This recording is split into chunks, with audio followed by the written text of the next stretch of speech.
Hi guys, it's Losi from iLosi and welcome to All Things Events, where you learn all the tips and tricks on how to be in an events industry. So today's video is not a very exciting video. As you know that in South Africa and all over the world, we are currently on lockdown that is caused by the coronavirus COVID-19. So today I'll be answering all the questions that I was sent by Geelman Matea, who is a motivational speaker and a founder of Wake Up and Smell the Cappuccino. So these questions are based about my business during the lockdown COVID-19 in South Africa. So without wasting any time, let's just go ahead and answer the questions. So the first question is for me to firstly introduce myself and outline what type of business you run.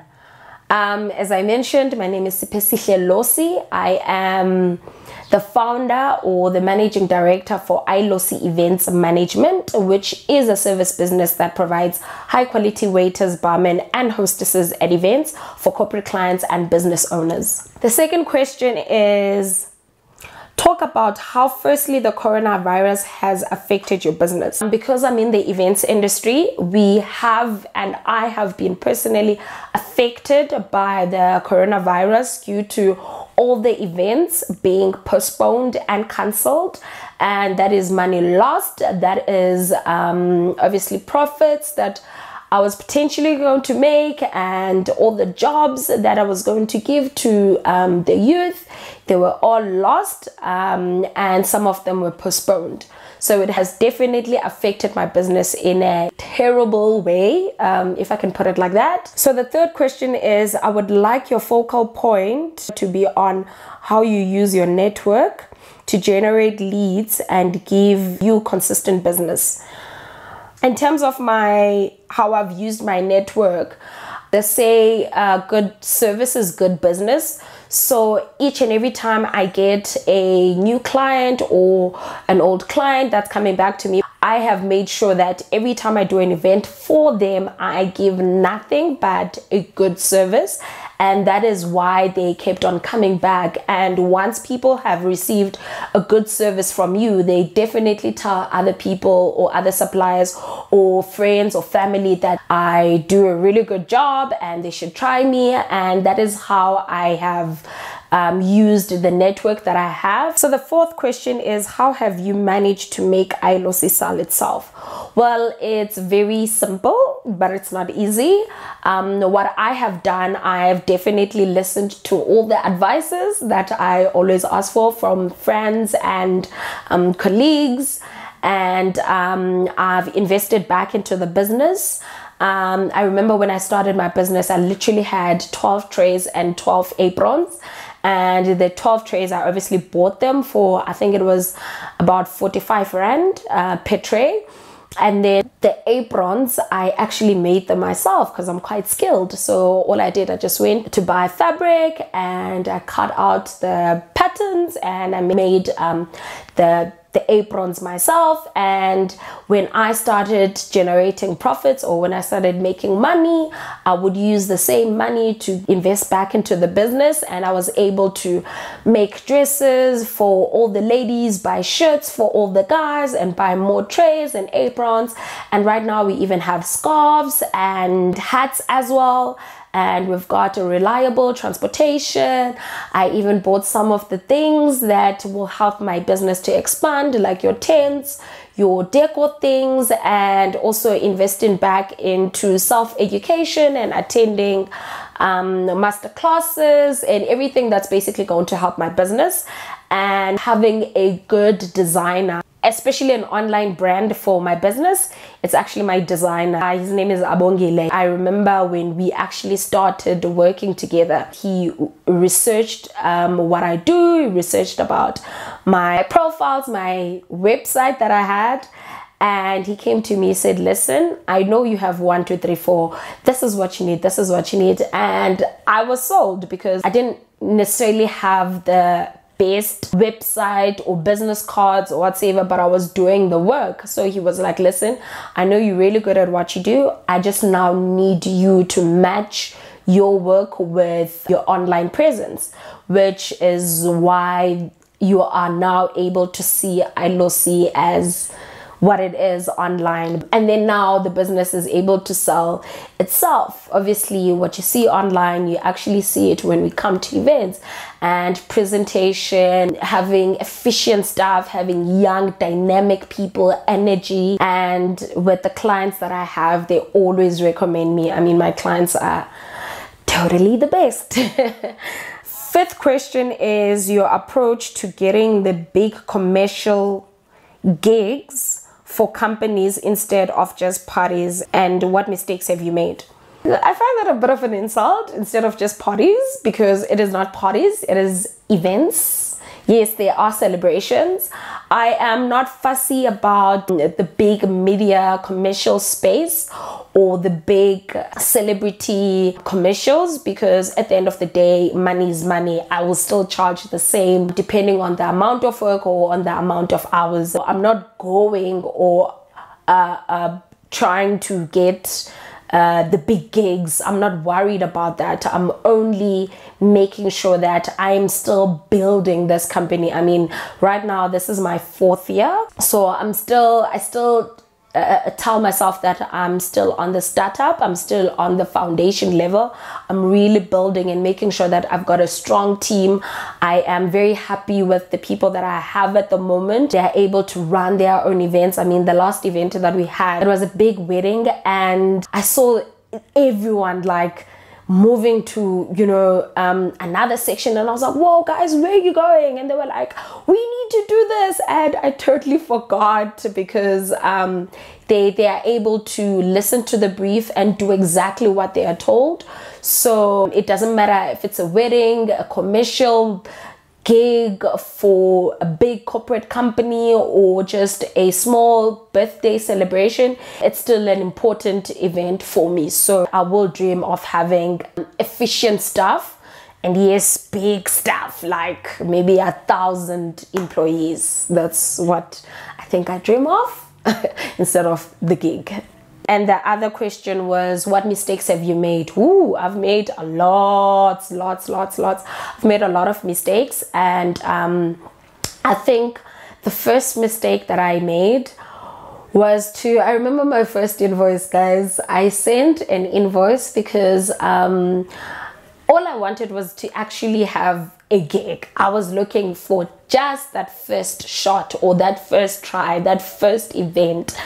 And when I had it, the client requested everything went well. They were both happy, him and his wife. And it was time for me to send an invoice. And I think that invoice was about for 12,000, if not 13,000 Rand. I sent the invoice without the banking details. I know. So I sent an invoice without the banking details. And then the client called me and he was like, sorry, can I have your banking details? And it was so funny. And I'm laughing now because I'm just like, you know what? I have had so many clients that literally my invoices, guys, my invoices didn't even have numbers. And when I worked for PR companies, like big PR companies, and I would name, say we did an event for Blue Sky Brands, and I would name the invoice like Macro Woodmead or something, and they were like, Losi, can you write numbers on your invoices, because like they don't make sense? Do you know what I mean? So I had to literally number the invoices because I didn't know, you know. Those are the mistakes that I think they are huge mistakes. And if you don't really pay attention into those things, not having your banking details in order on your invoices and not numbering your invoices, like those are the mistakes. And also something that I still had to learn, not putting my personal emotions into the business or into the workplace, because I am a very fussy person and very finicky, and I like things very detailed. And when I get to work and things are not done in order, I'm just like, really, this and that. But then right now I have learned how to reserve my opinions and keep them to myself unless they are asked for. And it has worked out quite well because I deal with great and the worst people, but I'm still able to deal with everyone because I do not, you know, get annoyed by, say, I have a very difficult or finicky or the worst client. I'm able to still deliver the service without putting my emotions into any event or any workplace or any meeting, interview / everything. So yeah. So another question is, please mention how iLosi has evolved since you started. I am very proud with how iLosi has evolved, changed lives of the youth of South Africa. The reason why I'm saying lives is because every person that I have ever worked with since Cape Town, because obviously I've been doing this since 2012, they have done amazing things for themselves. They have grown. Some people are not even in the events industry, they're in different industries, and I've seen how they've grown. And some of them, they still tell me, you know what, thank you for giving me that opportunity 6 years ago or 4 years ago. Recently I have one of my staff who I mentored that is currently in Dubai. She applied for the airline cabin crew, and I remember that's something that I applied for years back. And when she applied, she then gave me a call, her and her mother, and she was like, listen, can you please mentor me on this? Literally every day I was doing her makeup. I was making sure she's dressed accordingly for the interviews. I was also making sure her nails are like in right order, her pencil skirt, the legging that she needs to wear, I mean the pantyhose that she needs to wear, everything I made sure that it's in order. And also because she's quite a very shy person, I was telling her, you know what, you need to make sure that you come out as confident and firm. And when it worked out, I mean, her mother called me and said, Losi, thank you for everything that you've done for my daughter. And for me, it's like, wow, you know, if I can see, you know, me or the company or something that I have started actually changing lives, you know, it's probably the best feeling ever. People that I have linked jobs, opportunity. I remember the last event that we did in Pretoria, one of the staff who was doing 3rd year, she then went, we were doing an event, it was more like of an expo, and she was very interested in some of the stuff that they were doing, and she asked me, Losi, can I go and approach those people and tell them, listen, I'm doing my 3rd year, next year I'm gonna need 1, 2, 3, 4.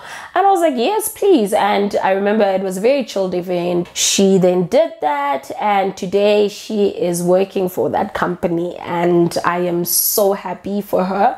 And obviously a lot of people that I have helped in terms of giving reference to potential employers and making sure that I give them a good word, if it's true, obviously, and do tell them, listen, you need to work on 1, 2, 3, 4. So I am very happy how iLosi has changed people's lives and changed my life too, for the better, because I wouldn't be here if it wasn't for iLosi. The last question is advice for entrepreneurs who want to do what you do. Well, number one, always use your photos. Always use your photos. Be honest. I mean, when I started, even now, I think my website has some of the photos that I captured with my phone, because I didn't have a digital camera or a good quality camera.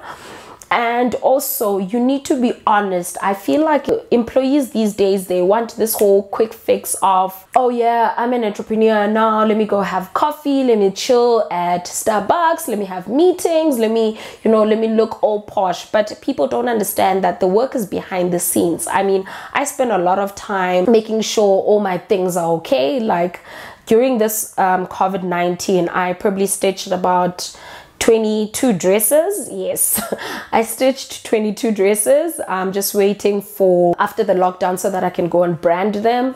I have created, I don't know how many posters and digital designs for the company. I've done so much. Instead of making sure you look nice on camera or you look nice on Instagram, on Facebook or whatever, people need to focus more on making sure whatever you're doing as a young entrepreneur, whatever you are starting, you need to work on it. Don't start something and then you have not even finished, you have not even had maybe 10 or 20 clients already, you want to do something else. No, you need to make sure you execute the work. If you want to offer waiters or barmen or whatever, make sure those people know how to waiter. Make sure those people know how to have the good personality. Because another thing is that I think also what I've also tried to make sure with the team that I have is to have the type of personality that I want and the type of personality that I think that the customers or the clients actually want to see. So for instance, if I go to a restaurant, if someone does not attend to me with a smile, already that is a no-no for me. That is why I make sure with my team, guys, I do not really care if you have problems, if you have this, we all have problems. But at the same time, when you come, when you see me, I need to see the best version of you. And once you start telling people such things, they actually become those people, because every time they meet you, they know, oh, okay, we need to be like this with Losi and this and that. And when you start being positive and started doing the work, giving a good service, good things come back to you. You don't even have to do much. I mean, sometimes people would ask me, how do you get clients? How do you get clients? And I'm like, guys, it's very simple. Deliver the work. If a client asks you for 1, 2, 3, 4, do exactly what they asked you to do. You can do more if you want to, but make sure if they ask you for this, deliver on that, and the rest will come back. And that's exactly what I've done. If you want to do what I do, make sure deliver the work. Make sure you work behind the scenes consistently, and make sure you always keep the positive energy. And thank you so much. If you do like this content, please do not forget to like, comment, and subscribe to my channel. I will see you on my next upload.